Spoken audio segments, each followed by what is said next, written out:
मित्रांनो, इंद्रा पुन्हा एकदा झाला महाडिकांच्या कंपनीमध्ये कामासाठी रुजू. होय मित्रांनो, पण मालक म्हणून नाही, तर नोकर म्हणून. तर मित्रांनो, नक्की पुढे काय घडलंय हे आपण आजच्या व्हिडिओमध्ये पाहणार आहोत. विक्रांत इंद्राला नोकरांसारखं कंपनीमध्ये वागवतो. चला तर आता व्हिडिओला सुरुवात करूया. आज आपण बोलणार आहोत मालिकेच्या पुढच्याच भागांबद्दल. कारण पुढील भागांमध्ये इंद्राच्या आयुष्यात एक असा मोठा वळण येणार आहे ना, ज्यामुळे त्याचं संपूर्णच आयुष्य बदलून जाणार आहे. होय मित्रांनो, आतापर्यंत आपण पाहिलं की इंद्रा हा मोठा MD होता. त्याला सगळे मान देत होते. पण परिस्थिती अशी काही बदलली ना, की आज तो पूर्णपणे खचून गेलाय मित्रांनो. इंद्राच्या डोळ्यांमध्ये निराशा असते. मनामध्ये खूपच ना वेदना असतात आणि त्याला असं वाटत असतं की आता त्याच्या आयुष्यात काहीच न उरलेलं नाहीये. पण अशा वेळी राणी त्याला धीर देताना आपल्याला त्या ठिकाणी दिसते. राणी शांतपणे इंद्राकडे बघते आणि इंद्रजीत सरांना ती आता बोलत असते की इंद्रा सर, आयुष्यात कधी कधी माणूस पडतो, पण खरा माणूस तोच असतो ना, जो पुन्हा एकदा उभा राहतो. राणी पुढे म्हणते, तुम्ही इंद्रजीत सर आहात.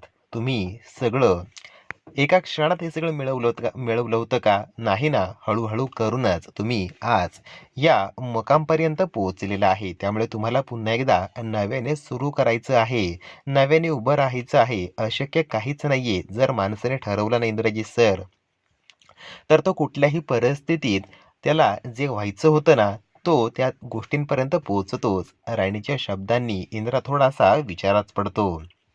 त्या ठिकाणी इंद्रा आता एक मोठा निर्णय घेताना आपल्याला दिसतो. मित्रांनो, पुढे एक असा मोठा ट्विस्ट पाहायला मिळणार आहे. आता इंद्रा स्वतः एक निर्णय घेतो. तो ठरवतो की आता पुन्हा एकदा शून्यापासूनच ना सुरुवात करायची. मात्र आश्चर्याची गोष्ट म्हणजे तो काम शोधण्यासाठी आपल्याच कंपनीमध्ये जाणार आहे. पण यावेळी तो एक MD म्हणून नाही, तर एक साधा कामगारच म्हणून त्या कंपनीमध्ये कामासाठी जाणार आहे. हे पाहून तिथल्या कामगारांना त्या ठिकाणी धक्काच बसणार आहे. जेव्हा इंद्रा त्या फॅक्टरीमध्ये पोहोचतो ना, तेव्हा तिथले कामगार त्याच्याकडे आश्चर्याने पाहू लागतात.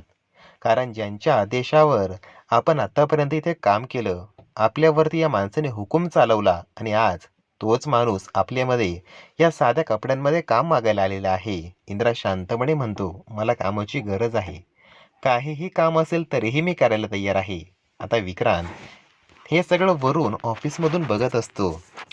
तो इंद्रासाठी अपमानाची एकही संधी सोडत नाही. पुढच्या सीनमध्ये विक्रांतला कळतं की हा इथे कामासाठीच आलेला आहे. मग याचा पाणउतारा कसा करायचा बरं, हे त्याला चांगलंच ना माहिती असतं.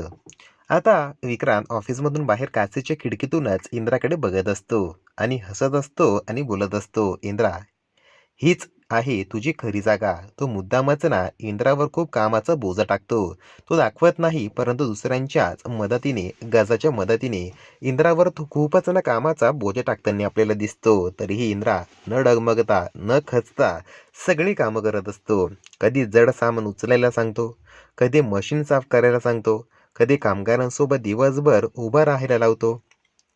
त्याला वाटत असतं की इंद्रा 2 दिवसात हार मानेल आणि इथून निघून जाणार. पण इंद्रा आता शांतपणे सगळं काम करतो. कारण त्याला माहिती असतं, आता आपल्याकडे हार मानण्याचा पर्यायच नाहीये. आपण खूप मोठी चूक करून बसलोय. माझ्या या चुकीमुळेच माझा परिवार, माझा संसार, माझी बायको रस्त्यावरती आलेली आहे. त्यामुळे त्यांच्या पोटापाण्यासाठी मला हे काम करावंच लागेल. असं इंद्रा मनातल्या मनात त्या ठिकाणी विचार करतो आणि विक्रांतला जेवढेही हेवी काम सांगत असतो, ते सगळे बिचारा निमूटपणे करताना आपल्याला त्या ठिकाणी दिसतो. मित्रांनो, इथेच आणखी एक भावनिक सीन आपल्याला पाहायला मिळणार आहे. राणीला जेव्हा कळतं ना की इंद्रा वर्कशॉपमध्ये काम करतोय, तेव्हा तीही त्यांच्या मदतीसाठी तिथेच काम करायला सुरुवात करते. राणी म्हणते, तुम्ही एकटे नाही आहात, मीही तुमच्या सोबतच आहे. हे पाहून इंद्राच्या डोळ्यांमध्ये पाणीच येतं. मित्रांनो, आता होळीचा सीझन चालू झालेला असतो आणि पुढे मालिकेमध्ये सुंदर होळीचा सीन आपल्याला पाहायला मिळतो. सगळीकडे रंगाची उधळण सुरू झालेली असते. लोक एकमेकांना गुलाल लावत असतात. त्याचवेळी इंद्रा एकटाच एका गल्लीमध्ये उभा राहिलेला असतो. तेवढ्यात अचानकच त्याच्या चेहऱ्यावर गुलालच येऊन पडतं. इंद्रा दचकतो, मागे वळून बघतो तर काय, त्याला समोर राणी उभी राहिलेली दिसते. राणीच्या हातामध्ये गुलाल असतं. ती हसत असते इंद्रजीत सरांकडे पाहून. इंद्रा थोडासा चिडतो आणि राणीच्या मागे आता तो धावायला लागतो. राणी पळत असते आणि लहान लहान मुलांमधून ती आता पळत असते. इंद्राच्या अंगावर तिथे जमलेले जे काही लहान लेकरं असतात, माणसे असतात, ते सगळे त्यांच्यावरती रंग उडवत असतात.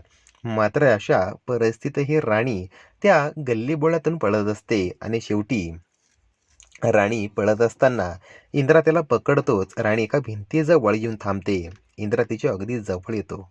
जवळ आल्यानंतर दोघं एकमेकांकडे शांतपणे बघत राहतात आणि त्या क्षणी इंद्रा हळूच राणीच्या गालावर रंग लावतो. दोघंही त्या क्षणी एकमेकांच्या भावनांमध्ये हरवून जातात. पुढे चालून त्या ठिकाणी मालतीची आता एंट्री होताना आपल्याला दिसते. त्या क्षणी मालती येते आणि ती जोरात ओरडते, इंद्रा. दोघंही दचकतात. इंद्रा आता आई येते म्हणून तिथून निघून जातो. मात्र मालतीच्या हातात काळा रंग असतो. ती राणीच्या जवळ येते आणि तिच्या चेहऱ्यावर काळा रंग लावते. मालती रागाने बोलते, तुझ्या चेहऱ्यावर हे लाल रंग, हे गुलाबी रंग शोभत नाही ग राणी. तुझा चेहरा काळाच असायला हवा. ती पुढे बोलते, तुझ्यामुळेच आमचं संपूर्ण कुटुंब आज चाळीत राहायला आलंय आणि तू रंग उधळून इथे मजा मारते राणी. तू उलट्या पायाची आहे, औंदाचा आहे तू. तुझ्यामुळेच हे सगळं झालेलं आहे. आणि ती राणीचा पूर्ण चेहरा काळा करून टाकते मित्रांनो. आता राणीचा एक निर्णय होतो. हा सीन खूपच ना भावनिक असणार आहे मित्रांनो. राणी आता पूर्णपणे शांत उभी असते. तिच्या डोळ्यांमध्ये अश्रू असतात. तिला वाटत असतं की आता कोणीही तिचा चेहरा पाहू नये म्हणून ती स्वतः दुसरा रंग घेते आणि आपल्या चेहऱ्यावर पुन्हा एकदा लावून घेते. आता पुढे इंद्राला हे सगळं कळतं तेव्हा त्याला खूपच ना वाईट वाटतं. तो राणीच्या जवळ जातो. राणीला तो शांतपणे बोलत असतो. राणी राणी शांतपणे त्या पाण्याच्या नळाजवळ जाऊन उभी राहते. स्वतःचा चेहरा ती आता स्वच्छ करत असते. त्या ठिकाणी इंद्रसुद्धा राणीला मदत करत असतो. तो सुद्धा राणीचा चेहरा साफ करण्यासाठी त्या ठिकाणी उभा राहिलेला असतो. त्याने पाण्याची नळी पकडलेली असते. इंद्रा बोलतो, राणी, आईच्या वतीने मी तुझी माफी मागतो ग. राणी मात्र काहीच बोलत नाही. ती फक्त शांतपणे त्या ठिकाणी उभी असते. तर मित्रांनो, पुढे नक्की काय होणार बरं? आता सर्वात मोठा प्रश्न असा आहे की इंद्रा पुन्हा एकदा स्वतःला सिद्ध करू शकेल का? विक्रांताचा अहंकार कधी तुटणार बरं? आणि राणी व इंद्राच्या नात्यांमध्ये पुढे नक्की काय घडणार? हे सगळं आपल्याला मालिकेच्या पुढील भागांमध्येच पाहायला मिळणार आहे. एवढं मात्र नक्की खरं आहे की इंद्र आणि राणी या दोघांनाही एकमेकांचं मन, एकमेकांच्या भावना आता कळायला लागलेल्या आहेत. परंतु मालतीमुळे दोघंही एकमेकांच्या जवळ येत नाहीये आणि त्यांना फारशी स्पेस मिळत नाहीये. त्यामुळे दोघंही एकमेकांसोबत बोलायला जवळ येत आहे. मात्र मालती मध्ये मध्ये येऊन त्या दोघांमध्ये फूट पाडत आहे. हेच आपल्याला पाहायला मिळते मित्रांनो. परंतु एक दिवस असा येणार आहे ज्यामध्ये इंद्र आणि राणी स्वतः सर्वांच्या समोर कबुली देणार आहे की दोघांचं एकमेकांवरती लवकर प्रेम आहे. हे आपल्याला लवकरच येणाऱ्या काही भागांमध्ये पाहायला मिळणार आहे. व्हिडिओ आवडला असेल तर व्हिडिओला लाईक करा आणि अशाच प्रकारे या मालिकेचे नवनवीन अपडेट बघण्यासाठी चॅनलला हे जरूर सबस्क्राईब करायला विसरू नका. धन्यवाद. तोपर्यंत आनंदी राहा. काळजी घ्या.